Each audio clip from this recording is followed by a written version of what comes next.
Quoi que nous entreprenions dans la vie, il y a un moment, une expérience assez commune que nous vivons tous, un moment où nous goûtons une certaine exaltation, un sentiment d'accomplissement.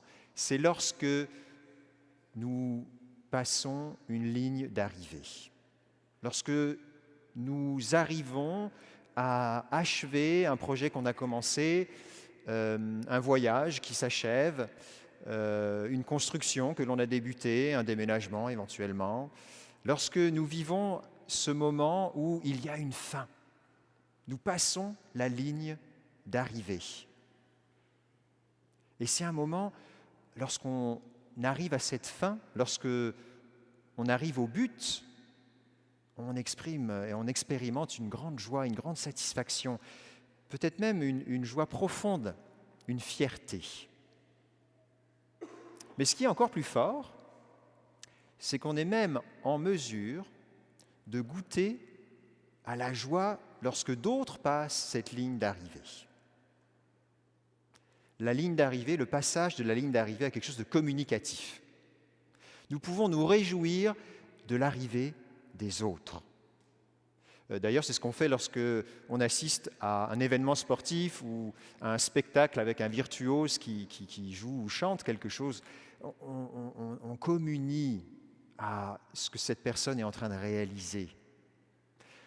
Quand j'étais plus jeune, j'aimais pendant l'été écouter les championnats du monde d'athlétisme. Pourtant, je n'étais pas particulièrement athlète, mais de voir la course du 100 mètres et de voir ces coureurs passer la ligne d'arrivée, il y a quelque chose de fort qui nous est communiqué. On a l'impression de gagner avec celui qui gagne. On a l'impression d'être victorieux avec celui qui est victorieux. C'est comme si on vibrait. Ce n'est pas pour rien que les événements sportifs ou les grands rassemblements, qu'on ne peut pas vivre en ce moment, mais ces grands moments ont quelque chose de fort. Ils nous communiquent quelque chose, ils nous transmettent quelque chose. Et quoi de plus étonnant que de ressentir la fierté lorsque notre équipe de hockey a gagné la Coupe Stanley. On vibre avec son équipe. Eh bien, cette expérience très commune que nous vivons, eh bien, c'est aussi ce que nous vivons en cette fête de la Toussaint. Nous nous réjouissons que les saints ont passé la ligne d'arrivée. Ils sont victorieux, nos frères et sœurs dans la foi. Ils sont entrés dans la cité de Dieu. Et nous nous réjouissons de cela avec eux en ce jour. C'est un grand chant de gloire, un grand moment exaltant que cette fête. Et le livre de l'Apocalypse nous l'a décrit, nous venons de l'entendre à l'instant. On va le relire ensemble comme pour goûter à cette description de la joie. Ils se tenaient debout, devant le trône et devant l'agneau, vêtus de robes blanches, avec des palmes à la main. Et ils s'écriaient d'une voix forte: « Le salut appartient à notre Dieu qui siège sur le trône et à l'agneau. » Et tous les anges se tenaient debout autour du trône. Se jetant devant le trône, ils se prosternaient devant Dieu. Et ils disaient: « Amen, louange, gloire, sagesse et action de grâce, honneur, puissance et force à notre Dieu, pour les siècles des siècles. Amen. » Ça nous paraît un petit peu peut-être très chorégraphique, cette description, et dans le même temps, elle dit quelque chose de grand, c'est le chant de victoire, le spectacle de l'arrivée des champions. C'est les champions qui, après la victoire, célèbrent. Et c'est ce que nous vivons, nous aussi, en cette fête de la Toussaint. Nous célébrons avec les saints qui sont parvenus dans cette vision et dans cette acclamation. Nous goûtons à la force qui les a mis en mouvement tout au long de leur vie. Car c'est notre vocation, la sainteté. Nous avons le même objectif que tous les saints. Nous voulons nous aussi passer cette ligne d'arrivée.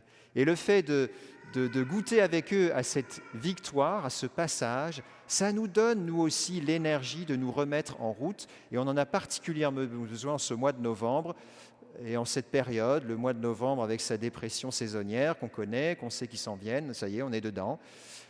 Et c'est beau de commencer le mois de novembre en célébrant la victoire. On peut goûter à cette victoire qui n'est pas seulement la nôtre. C'est la victoire de tous les saints, mais c'est aussi la victoire de Dieu. C'est la victoire de Dieu en même temps. Dans l'évangile qu'on vient d'entendre, Jésus veut dessiner cette victoire à ses disciples. On est au tout début du ministère de Jésus, son ministère public dans l'évangile de saint Matthieu. Jésus veut leur communiquer à ses disciples et à ces foules qui le suivent cette grande vision. C'est un peu comme un coach de hockey qui va rassembler sa gang devant lui, puis il va leur faire un pep talk juste avant la dernière manche. Il va leur montrer, leur décrire la vision finale. Et Jésus, pour cela, prend une attitude que les Juifs de son temps, les disciples, vont reconnaître évidemment. Ils vont voir en lui comme un Moïse. Comme Moïse, Jésus va monter sur la montagne. Comme lui, il est suivi par les foules. Comme Moïse, il va transmettre une parole de Dieu. Mais il va le faire d'une manière encore plus forte que Moïse. Parce que Jésus ne va pas transmettre une parole qu'il reçoit sur une table de pierre à travers les 10 commandements, mais il va lui-même enseigner. Il va lui-même demander à ses disciples de se faire proche de lui, de s'approcher de lui, de se mettre autour de lui. Et il va leur décrire la victoire finale. Et cette victoire, il la décrit avec les mots qu'on vient d'entendre dans le grand et beau discours des béatitudes. Il leur dit « vous serez consolés ». Il leur dit « vous serez rassasiés ».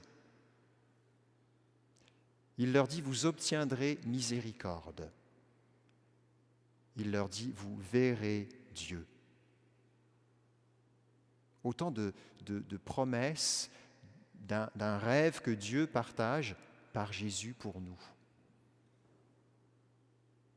Et en même temps, il ne leur décrit pas une sorte de rêve inaccessible, un rêve tellement lointain et merveilleux qu'on ne pourrait jamais y parvenir.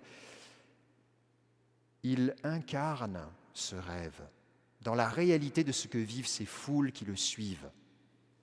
Ces foules qui vivent de l'injustice, ces foules qui sont assoiffées et affamées, ces foules qui sont affligées dans la tristesse, ces foules qui sont pauvres de cœur. C'est dans la condition réelle de ce que vivent ces gens et ces disciples que Jésus leur décrit cette vision. La lettre aux Hébreux va donner une expression et une manière très forte d'exprimer cette réalité, puisque la lettre aux Hébreux va nous dire « Vous êtes venus vers Jésus, le médiateur d'une alliance nouvelle. Vous êtes venus vers celui qui livre son sang précieux. » Jésus fait le pont entre le rêve de Dieu et la réalité que vit notre humanité. Jésus est ce lien en sa personne, vrai Dieu et vrai homme, ce médiateur d'une alliance nouvelle, d'un pont nouveau, si on le traduisait aujourd'hui, entre l'humanité et Dieu. Et à travers ce discours des béatitudes, le rêve de Dieu devient réalité. Et Jésus est venu dans ce monde pour cela. Jésus est mort sur la croix et a livré son sang précisément pour que le rêve de Dieu pour son humanité devienne réalité. C'est ce qu'on appelle le chemin de la sainteté. Le chemin de la sainteté et le saint, c'est celui qui porte le rêve de Dieu, mais qui le vit dans le quotidien de sa vie. Et il l'incarne jour après jour. Le pape François a écrit une petite exhortation apostolique il y a 2 ans maintenant, qui s'intitulait « Soyez dans la joie et l'allégresse ». Soyez dans la joie et l'allégresse. Et le sous-titre, c'était « Appel à la sainteté dans le monde actuel ». Et le pape nous dit ceci. Jésus a expliqué avec une grande simplicité ce que veut dire être saint. Et il l'a fait quand il nous a enseigné les béatitudes. Elles sont comme la carte d'identité du chrétien. Donc si quelqu'un d'entre nous se pose cette question, comment fait-on pour être un bon chrétien ? La réponse est simple, il faut mettre en œuvre, chacun à sa manière, ce que Jésus déclare dans le sermon des béatitudes. Mettre en œuvre, chacun à sa manière, ce que Jésus déclare dans le sermon des béatitudes. Et dans le sermon des béatitudes, il y en a pour tous les goûts, il y en a pour toutes les réalités que nous vivons. Que nous soyons affligés, que nous soyons miséricordieux, que nous nous sentions persécutés, que nous soyons dans la tristesse, il y en a pour chacun et chacune, pour ce que nous vivons. Eh bien, il me semble, chers amis, frères et sœurs, qu'en ce temps et ce mois de novembre, il est bon pour nous de grandir à nouveau dans le désir de la sainteté, d'accueillir ce récit, ce discours des béatitudes comme le rêve de Dieu pour nous, mais un rêve qu'on peut vivre aujourd'hui déjà. Évidemment, nous savons qu'il s'accomplira avec tous les saints, lorsque nous aussi nous passerons la ligne d'arrivée. Mais nous savons que dès aujourd'hui, nous goûtons à ce passage de la ligne d'arrivée. Et je nous inviterai à choisir un défi pour la semaine qui vient. Pendant tout ce mois de novembre, nous allons ensemble cheminer vers l'arrivée. Le mois de novembre, c'est le moment où on a besoin de recevoir ce pep talk de Jésus et nous remettre devant la vision que Dieu porte pour nous.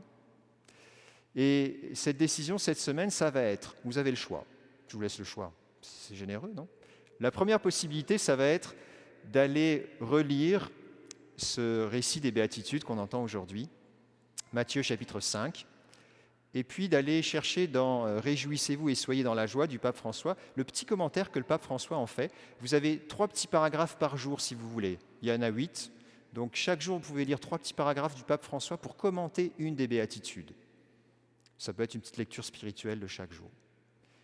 Si vous dites, oulala, je ne vais jamais trouver ce document, oui, il est accessible sur Internet, mais bon, ça va être trop compliqué, choisissez de lire une vie de saint, ou d'écouter un vidéo, ou d'écouter un audio sur une vie de saint, cette semaine. Car les saints sont ceux qui ont passé la ligne et qui sont victorieux avec Jésus, qui le premier a passé la ligne. Ils sont ceux qui nous redonnent, en gagnant avec eux, nous aussi, nous pouvons nous remettre en route. En contemplant leur manière de vivre, en nous laissant inspirer par eux, nous pouvons nous aussi avoir cette énergie de désirer passer la ligne, le désirer plus ardemment. Alors, je vous rappelle les 2 petits défis, l'un ou l'autre qu'on vous propose. Lisez les béatitudes avec le petit commentaire du pape François dans son exhortation apostolique « Soyez dans la joie et l'allégresse » ou bien relisez ou réécoutez une vie de saint, un petit livre ou même une bande dessinée sur une vie de saint, pour nous laisser inspirer en ce mois de novembre, parce que Dieu veut pour nous. Seigneur, merci de nous appeler à la sainteté, merci pour cette fête aujourd'hui, merci de nous remettre devant la vocation à laquelle tu nous appelles.